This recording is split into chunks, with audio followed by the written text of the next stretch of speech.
AI 시대 사람답게 살기 위한 필수 기술을 연마하는 시간.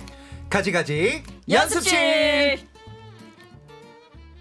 네, 안녕하세요. KBS 아나운서 박지연입니다. 안녕하세요. 개그맨 황영진입니다. 네, 제가 가지가지 연습실 실장이잖아요. 네. 명함을 하나 파야 되겠어요. 네. 지난 시간에 가지가지 연습실을 저희가 열면서 공교육, 사교육 선생님들께 요즘 학생들 어때요? 이렇게 분위기를 좀 여쭤봤었는데 듣고 이해하는 능력이 예전에 비해서 좀 많이 떨어진다, 부족하다 이런 얘기를 해주셨죠. 맞습니다. 그 첫 해 해보니까 저도 많이 떨어지는 것 같습니다. 정말 아이들만의 문제가 아니라 어른들도 그래요. 사실 요즘 맞아요. 어른들도 유튜브 많이 보지 않습니까? 복잡한 내용 나오면 스킵해버리고요. 그렇죠. 어려운 내용 이해 안 되면은 누가 댓글로 요약 좀 해주세요. 뭐 맞아. 이렇게. 그 정말 듣기가 정말 힘든 거예요 요즘에. 그리고 AI로 다 요약해주고 막 이러니까요. 맞아요. 그렇죠? 네. 네, 그래서 가지가지 연습실을 통해서 세대 불문하고 뭐 아이들부터 성인들까지 듣기 근육을 같이 키워보면 좋을 것 같아요. 맞습니다. 우리 운동할 때도 혼자 운동하면 잘 안 됩니다. 안 되죠. PT 선생님 있으면요. 있어야죠.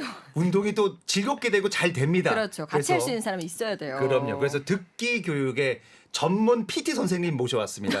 이분이 그 시간당 비싸거든요. 아하. 근데 오늘 여러분들을 위해서 정말 어렵게 모셨습니다.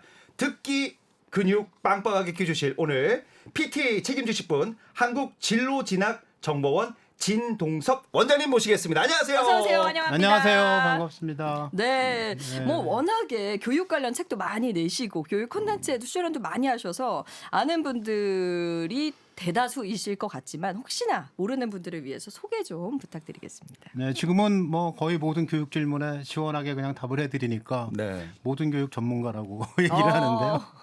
근데 그 일전에 드라마에서 스카이캐슬이라는 드라마에 나왔던 알아요. 그 스앵님이라는 분이 있는데 스앵님. 그분의 현실 모델이라고 누군가 광고를 잘못 내가지고 오. 실제로 그 작가분이 저를 모델로 했는지는 알 수가 없는데 네네. 네, 뭐 그렇게 그렇습니다. 무서우신 거예요? 네, 뭐 그 전에는 30년 동안 여학교에서 교직에 있으셨습니다. 네네 네. 국어를 가르쳤고요. 네네. 그러다가 이제 서울대학교에서 입학사정관을 하게 됐는데 야 입학사정관이 너 왜 됐냐 이렇게 묻는 분들이 있어요. 음.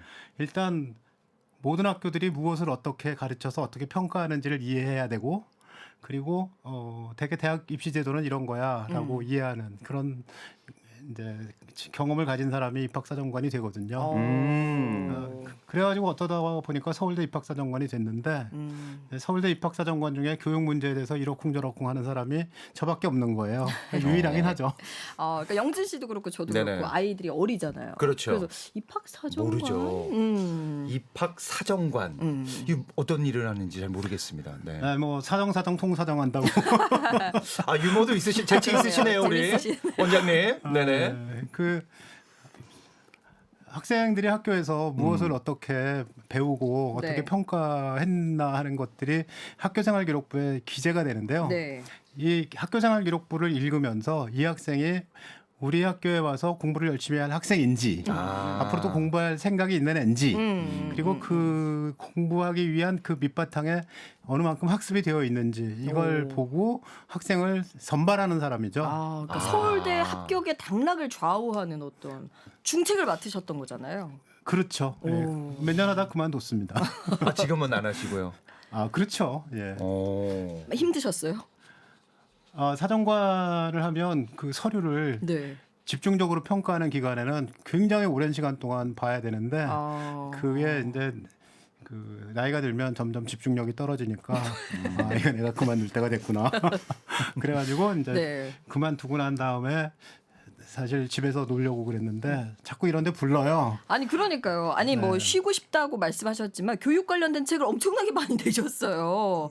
그래서 놀라운 건 저희가 지금 말하고 싶은 이 주제, 듣기에 관한 주제를 2023년에 이미 쓰셨더라고요. 제목이 네네. 아이의 청해력인데 저희 컨텐츠를 위한 정말 딱 맞춤 초대 전문가가 아닐까 싶어서 저희가 모셨습니다. 23년에 이미 듣기에 관한 책을 쓰셨는데 그런 계기가 있었는지 궁금하고요. 그리고 청해력이라고 쓰셨어요. 저희가 그냥 뭐 흔히 뭐 듣기에 대해서는 알지만 청해력이라는 단어 자체도 좀 생소하거든요. 무슨 뜻인지도 알려주세요. 이제 코로나 때 학교에 학생들이 등교하지 않고 재택 수업을 했잖아요. 그러다 보니까 선생님한테 지도를 받으면서 야 집중해. 여기 봐 주목 뭐 이런 말을 들으면서 그 경청하는 습관이 들었어야 되는데 근데 제가 저 손주애가 있어요. 그때 네네네. 딱 걱정되는 학년이에요. 지금 이제 5학년 되네. 그러니까 이제 1, 2학년 코로나 때 저학년이 예, 코로나 때 딱 학교 들어가자마자 학교 안 가는 애들이죠. 네, 그래가지고 이제 얘가 수업하는 거 보니까 뭐 산만합니다. 아 맞아요. 그래서 공부를 하려면 화면 가까이 가서 얼굴을 크게 하고 선생님을 눈에 띄게 해라. 그래도 이제 의자를 뒤로 빼고 조그맣게 얼굴이 나오게 하고 딴짓하고 뭐 그러면서 네네. 보내더라고요. 아, 그러니까 손주를 보시면서 이렇게 쓰시게 된 그래서 거군요. 이제 뭐 문제가 있다고 생각을 했는데 마침 출판사에서 네. 청해력 책을 내자. 근데 그 전에 문해력 책을 하나 냈었어요. 네. 문해력에 맞춰서 청해력을 내자. 그래서 이제 제가 그랬죠. 우리말은 청해력이라는 단어가 없다. 쓰기는 하지만 없다. 이제 영어는 영어 청해라는 그런 과목이 있지 않습니까? 그다음에 음악에는 뭐 시창청음 네. 이런 청음이라는 과목이 있고 한데 청해라는 단어는 그 사전에 등재되어 있는 말은 아니거든요. 그냥 듣기를 그냥 문해와 그 대조되는 그 입장에서 어떤 용어를 쓰냐 그냥 듣기 교육 이렇게 할까. 뭐 출판사에서 판매를 위해서 만들었는지 저는 알 수가 없습니다. 저한테 얘기는 안 그래서 해주세요. 청해력이라는 말이 좀 낯설기도 하지만 좀 또 신선하기도 하고 그래요. 새로운 단어를 또 창조하신 거니까. 아니 그렇진 않아요. 그 국립국어원의 표준대사전에는 안 나오는데 네. 거기 우리말 세배는 나와요. 아 나와요. 신조어로. 예, 다른 많이 쓴다는 거죠. 어. 실제로 많은 분들이. 아니 그 아까 원장님이 얘기해 주신 얘기 중에 제 딸이 지금 영상은 집중하는데 듣는 건 정말 산만합니다. 그래서 저는 궁금한 게 듣기 능력이 예전 같지 않은 이유 뭐 또 다른 이유가 있을까요? 왜 그럴까요? 뭐 특별한 이유가 있는 게 아니고 우리 앞서서 얘기했던 그런 모든 것들이 원인인 거죠. 제대로 배울 때 못 배웠다든가 그다음 배경 지식이 떨어진다, 단편적으로 생각한다, 집중력이 없다, 그리고 상대방을 배려하는 마음이 점점 없어져 가고 있다죠. 예전에 학교 다녔던 사람들은 지금 50대가 학교 다녔던 때는 선생님이 재미없는 얘기해도 웃어주기도 하고 그리고 들어주기도 그랬나요? 하고 끄덕거려주는 것도 하고 그랬잖아요. 예의상. 지금은 어이 썰렁해. 아 근데 그런단 말이에요. 원장님 이런 안 것도 들어요. 좀 의미가 있지 않을까요? 요즘 아이들은 스마트폰과 태블릿에 너무 집중하기 때문에 그래서 좀 듣기가 좀 어려운 거 아닐까? 아 그리고 재미없는 건 넘기니까 그렇지. 참을성이 맞아요. 아무래도 예, 그렇습니다. 좀 예. 떨어질 수 공감하세요, 이 얘기도? 네. 그러니까 그 숏폼 위주로 맞아요. 해서 애들이 네, 짧은 보기 동영상. 때문에 네. 길게 말하는 걸 참지를 못해요. 그냥 유튜브나 뭐 이런 데 영상 올라가는 것도 보면 굉장히 짧잖아요. 뭐 5분 길어야 5분. 뭐 그죠, 그렇죠. 사실 이런 방송도 뭐 20분 하면 잘 안 들을지도 모르는 그렇죠. 좀 너무 짧게 길어요. 맞아요. 짧게 해야 될 것 같습니다. 부모님들은 들으실 수 있는데 예, 아이들은 조금 힘들어할 수도 있어요. 근데 사실 뭐 기성세대가 아쉬운 거죠. 아이들과 소통을 하고 싶은데 이게 소통이 좀 어려우니까 그리고 사회 전체에도 서로 잘 이해하고 소통하는 능력이 굉장히 중요하니까 저희가 강조를 하는데 이 듣기 능력, 이 듣기의 힘이 학습에도 굉장한 영향을 미친다고요. 예, 친구 사이에도 친구가 얘기를 하는데 근데 잘 안 듣고 있다가 뭐 이렇게 물어보면 친구가 다시 얘기해주지 않잖아요. 그렇죠. 마음 그죠? 상하죠. 아 너는 내가 기껏 얘기했는데 그러냐? 그러니까 그 친구 관계에 소원해지게 되고 그리고 친구들한테 따돌림 당하게 되고 그런 문제가들이 생깁니다. 그래서 친구가 얘기할 때는 무조건 잘 들어야 되잖아요. 그죠. 그리고 핵심을 잘 이해하고 그 핵심에 대한 얘기를 해줘야 되는데 그런 건 굉장히 중요한 태도예요. 핵심이 아닌 얘기하면 또 안 되죠. 나 오늘 아침에 지갑 두고 나왔나 봐. 그래서 야, 넌 77 맞아? 뭐 왜 그러냐? 이렇게 얘기하면 안 되잖아. 돈이 없구나. 내가 빌려줄까? 이렇게 반응이 돼야지 맞는 거잖아요. 그죠. 인간관계에도 도움이 되고. 예, 그래서 이제 그러한 인간관계도 도움이 되고 또 학습 능력에도 듣기가 가장 중요한 이슈가 되는 거죠. 왜 그러면 그러죠? 그 학습은요 기본적으로 교과 지식하고 개념 원리 이런 것들을 바탕으로 해서 이제 그것을 활용해 가지고 뭔가 문제를 해결하는 방향까지 가는 거거든요. 그리고 이제 맨 끝에 성찰이라는 단계에 이릅니다. 아 그래서 내가 잘했다 못했다 앞으로 뭐가 더 하고 싶다 이제 이런 데까지 나가는 건데 근데 교과 지식과 개념 원리는 선생님이 되게 이제 설명을 해주세요. 네. 근데 그 설명을 잘 들어야 되거든요. 그렇네요. 예. 사실 학교 시험이라는 게 교과서에 있는 대로만 안 나잖아요. 선생님이 수업한 내용 중에서 나오게 되는데 안 들으면 수업한 내용에서 나왔던 것들을 틀리니까 아, 맞아요. 네, 80점을 못 맞는 거예요. 여기서 그럼 궁금한 중간에 안 게 되죠. 정말 그 교과서에 없는데 선생님이 수업 시간에 설명한 그런 내용들 잘 들었는지 안 들었는지 보기 위해서 그거 문제로 내세요? 진짜 그런 그런가요? 걸 테스트하기 위해서 내는 건 아니고 그 선생님이 내 말 잘 들었는지를 테스트하시면 내기는 좀 어려운 게요. 밤마다 얘기한 게 조금씩 다르거든. 그러니까 그렇게 시험 문제 내기는 어렵고 네네. 어떤 것들이 그 설명해야 될 얘기인데 그 설명을 위해서 부연했던 거나 아니면 좀 더 많이 나간 얘기들 있잖아요. 그러니까 교과서에 다 담아지지 못한 이야기들, 그렇죠. 더 세부적인 내용들. 예. 그러니까 뭐 기온이 올라가는데 뭐 이산화탄소 때문에 올라간다. 그러나 사실 뭐 간빙기가 있었고 지구가 뜨뜻한 데도 있고 뭐 그렇지 않았던 데도 있었어. 시기별로 달라. 뭐 이렇게 얘기하게 되면 앞에는 이산화탄소 얘기까지 교과서에 있는데 그 뒤 얘기가 없는 거예요. 근데 시험에 났어. 뭐 맞는 보기로 날 수도 있고 틀리는 보기로 날 수도 있고 아니면 추가로 해서 네 생각을 써봐라. 그럴 수도 있잖아요.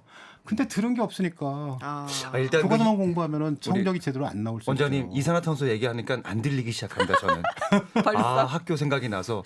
근데 이게 좀 알아보니까 초등학교 교육 과정에도 듣기가 있다고 들었어요. 이게 네. 저는 듣도 보도 못한 얘기인데 듣기가 있습니까? 그러게, 교육이? 영어 듣기만 저희는 알고 있는데. 근데 듣기 교육을 강조하지는 않지만 어딘가 숨어 있어요. 우리가 이제 독서는 독서 교육을 하고 그다음 쓰기는 작문 교육을 따로 하잖아요. 근데 듣기만 하기는 한 세트로 하니까 그래서 한 세트로 하면 누가 말을 하면 그걸 제대로 들었는지 뭐 이런 것들에 들어가 있는 건데 그럼 말하기와 듣기가 같이 들어가는 거죠? 같이 들어가서 네. 실제로 이제 숨어 있는 것처럼 보이는 거죠. 학교가 듣기 교육을 하겠어? 애들 듣잖아. 와서 앉아 있는데. 이렇게 생각을 하는데 1학년 때는 상대의 말에 집중하여 내용을 이해하면서 듣기예요. 이게 경청이죠. 1학년 때. 1, 2학년 네, 1, 2학년 때 2년 동안 해야 될 일이 집중하면서 선생님 말씀을 듣는 거예요. 친구의 얘기를 듣는 거고. 그렇죠. 이제 처음 학생이 된 친구들이 서로 의사소통도 잘 되고 선생님 말씀도 잘 듣고 학교 생활에 잘 적응하기 위한 뭐 그런 목표인 것 같은데요. 그렇죠. 모든 듣기가 일단 잘 듣기에서부터 시작하니까 잘 듣는 연습을 들어가면 이제 바로 시작하는 거죠. 그리고 초등학교 1, 2학년 아이들의 집중하는 시간은 뭐 5분, 10분 이거밖에 안 될 수도 있어요. 근데 이제 수업은 40분이거든요. 네. 40분 수업 중에 뭐 활동도 하고 뭐 이런저런 것들을 섞어가면서 집중도가 떨어졌을 때 끌어올리는 이런 방식으로 수업을 하실 텐데 그런데 학생이 끝까지 잘 듣게 40분 동안 주의를 기울여서 잘 들을 수 있게 이렇게 훈련을 시켜놓는 거죠. 그래서 이제 3학년에 올라가면 그것보다 조금 더 높은 단계로 가지 않겠습니까? 네네. 3학년, 3, 4학년이 됐어요. 그러면 준언어적 표현이나 비언어적 표현을 이제 같이 이해하면서 듣는다 이런 말도 있거든요. 억양, 어조, 속도 이런 것들을 준언어라고 하고요. 비언어적인 건 이렇게 손짓이나 뭐 제스처 이런 것들이 이제 바디 비언어적인데. 랭귀지. 네. 근데 이제 6학년이 됐어요. 그러면 생략된 내용도 추론하고 그 질문도 해하고 모르는 것 이러면 적극적으로 듣기를 여기까지 가르칩니다. 그러니까 거기까지 가면 이제 토론 단계까지 가는 거죠. 네네. 네, 그래서 그렇게 가르치고 난 다음에 근데 이제 수업을 잘 들어라. 뭐 수업에 집중해서 잘 들어라. 뭐 이렇게 얘기하는데 잘 안 들리는 원인들이 대부분 집중하지 않는다. 그렇죠. 이게 딴 청력의 생각하고 문제는 있다. 아닌 거거든요. 그렇죠. 그렇죠. 집중도의 딴 생각하고 있다, 문제일 수 집중하지 있죠. 않는다. 뭐 그럼 이런 여기서 것들이 제가 좀 문제가 되죠. 이런 질문 한번 드려볼게요. 그 저도 이제 학교 다닐 때 그 강수지 씨 닮은 선생님이 있었거든요. 그 수업은 정말 잘 들려요. 그러니까 우리 아이들도 만약에 뽀로로가 선생님이면 잘 들리는 것처럼 뭔가 여고생들은 차은우가 선생님이다. 그런 것처럼 뭔가 비주얼에 좀 뭔가 있으면 더 잘 들리고 뭐 이런 성향 어떻게 보십니까? 그건 원래 있어요. 있죠 그거는. 목소리가 네. 좋아야 된다. 목소리 좋아야 네. 되고. 예. 그러니까 비주얼도 한 몫은 하긴 한다 듣기가. 그렇죠. 부정할 수 없는 겁니까? 좋은 목소리, 그 다음에 잘생긴 얼굴, 네, 귀여워. 딱 접니다. 뭐 오늘은 조금 뭐 목이 가 있지만, 네. 어쨌든 뭐 앞으로 계속해서 몇 차례 저를 연습해 주셔서 저희가 좀 듣기 좀 좋게 해줄 수 있으시죠? 예, 뭐 근데 하여튼 중요한 문제는 이게 대화에서 듣기가 잘 안 되는 이유는 경청하지 않는 게 제일 큰 문제인 거예요. 경청이죠. 네. 근데 이제 경청이라는 게 NCS라고 있어요. 그 NCS는 국가 직무 능력 표준이라고 하는데 특성화 고등학교나 이제 대학에서 이제 그 어떤 직무에 맞는 역량들을 정해놓은 게 있는데 거기에 보면 직업 기초 능력이 있어요. 10가지가 있는데 그 중에 첫 번째가 경청이에요. 그러니까 경청이라는 걸 설정해놨다는 것 자체가 사람들은 경청을 잘 못한다는 거죠. 그러니까 말한 내용을 옆에서 듣고 있긴 한데 가끔 딴 생각도 나고 아니면 딴 데 보기도 하고 뭐 그러면서 그 잘 안 들었어요. 근데 이게 이제 뭐 협상을 한다든가 뭐 상담할 때 그럴 때 그 내담자의 말을 안 듣고 있다가 딴소리 하면 그냥 갈 거 아니에요. 그렇죠. 뭐야? 그죠? 네, 그래서 경청을 해야 된다는데 경청이라는 게 사실 태도잖아요. 네. 경청하는 그렇죠. 태도. 맞아요. 네네. 잘 듣는 건 결과지만 경청하는 태도를 갖고 있어야 되는데 그러기 위해서 쳐다보면서 들어라, 받아쓰면서 들어라, 뭐 맞장구 치면서 들어라, 그다음 뭐 평가하고 해석하면서 들어라, 뭐 지지하면서 들어라 이런 얘기하고요. 그 다음에 조언은 어떻게 할까요? 조언은 하라고 그럴까요, 말라고 그럴까요? 조언은 안 하는 게 좋은 거 아닌가요? 그냥 이제 잘 그렇죠. 들어주면 되는 거 조언이란 아닌가요? 듣기는 맞는 말이지만 들으면 기분 나쁜 말. 음. 비판도 마찬가지죠. 조언보다 더 나가서 비판하는 건 그 상대방의 방어 기제를 높여가지고 대화가 오히려 안 되는 방향으로 간대요. 오. 그러니까 그쪽에서 조언을 해달라고 그래도 조심스럽게 해라. 상대가 얘기해도 그렇게 얘기를 합니다. 그러니까 잘 들어주는 것만으로도 갈등을 많이 해소할 수가 있고 관계의 윤활유도 될 수 있고 그렇죠. 그리고 예. 처음 학교에 입학해서 학습 능력을 높이는 데도 도움이 되고 예. 그런데 이제 잘 듣기 위해서 주의할 점은 아니지만 중요한 문제가 뭐냐면 필요한 것이 이제 어휘력이 좀 있어야 되고 배경 지식이 있어야 된다는 거예요. 평소에 대화가 잘 됐는데 화제가 바꿔가거나 아니면 의외의 말을 할 때 못 듣는 건 듣는 방식이 내가 사실적으로 그 얘기를 듣는 게 아니라 오히려 준비하고 있다가 내가 준비된 듣기 상황을 만들고 있다가 저쪽에서 얘기하는 것을 바탕으로 듣고 내가 반응하는 거라는 거죠. 그러기 위해서 필요한 게 배경 지식이거든요. 네. 그러니까 다양한 배경 지식이 있어야 된다. 학교 공부 잘하면 어떻게 됩니까? 예습해. 그래야 배경 지식이 있고 들을 말이 뭔지를 예측하고 있다가 듣는 거 아니야. 그렇죠. 그렇다 이상하면 물어보시고. 음. 그죠? 선생님께 물어봐라. 네가 물어보세요. 그렇죠. 그 모든 거의 기초는 듣기에 있다. 근데 생각보다 주변에 못 듣는 사람들이 많다. 이런 면에서 저희가 연습실 차리기를 좀 잘한 게 아닌가 하는 지금 좀 뿌듯한 마음이 들었어요. 지금 2회잖아요. 네. 제가 우리 원장님 얘기 들으면서 너무 고통스럽습니다. 힘드네요, 이게. 근데 차츰차츰 나아지지 않을까 생각이 듭니다. 지금은 좀 듣기가 좀 많이 좀 힘든 것 같아요. 아직 교육이 덜 돼서. 네, 네네. 네. 오늘 한국진로진학정보원 진동서 원장님과 말씀 나눴고요. 오늘 들으신 내용을 마음에 새기고 다음 시간에는 네. 우리 영진 씨를 위해서도 네네. 우리 함께 하시는 청취자를 위해서도 듣기 연습을 본격적으로 해보겠습니다. 지금까지 가지가지 연습실 실장 아나운서 박지연. 부실장 개그맨 황영진이었습니다. 감사합니다. 네, 고맙습니다. 아, 쉽지 않네요.